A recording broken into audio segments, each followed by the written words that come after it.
Il est hors de question, je paye quelque chose que je n'ai pas fait.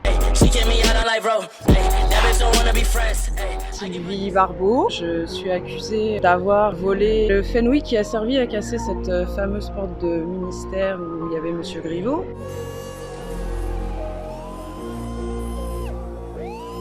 Qui a ensuite cassé la banque Société Générale.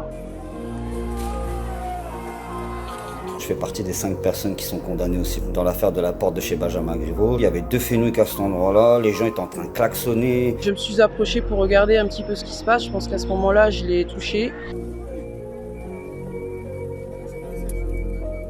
Je suis passée à côté du premier Fenwick parce qu'il faut savoir qu'il y en avait 2.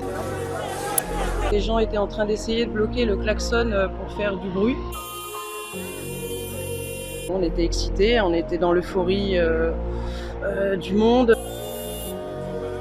Il a défoncé la porte, on n'a rien fait de plus que de filmer. Si on devait être jugé, on devrait être au moins 500 au tribunal. J'étais contente de ce qui se passait, sans savoir que c'était cette fameuse porte. Ils sont venus chez moi à 6h du matin, traités comme une criminelle. J'ai fait plus de 80 heures de garde à vue pour une comparution immédiate. D'avoir donné les clés, d'avoir fourni les clés pour le vol de ce Fenwick. Sauf que j'ai rien fait, j'ai rien donné, j'ai rien précisé, j'ai rien dit. Cette histoire a été reportée une première fois à cause du dossier.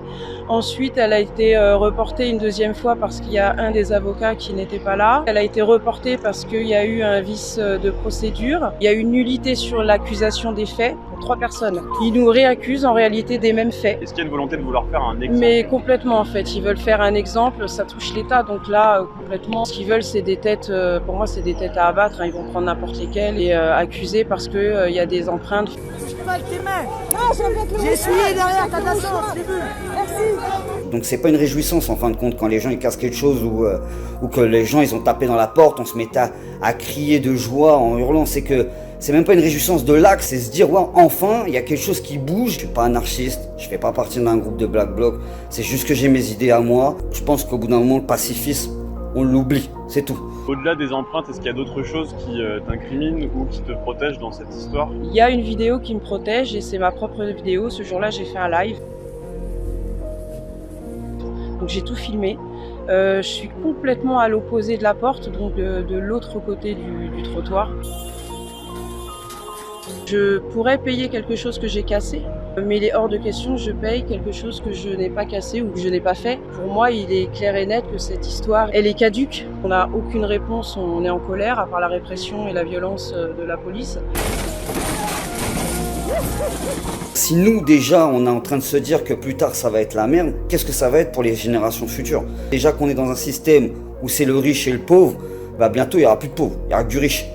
Le pauvre il n'existera même plus. On a aussi des enfants à nourrir, il n'y a pas que nous.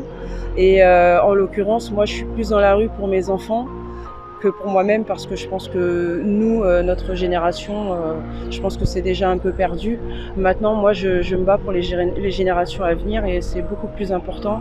Et aussi la retraite de nos anciens qui eux se sont déjà battus pour nos acquis et qu'on veut nous enlever aujourd'hui et ça c'est insupportable.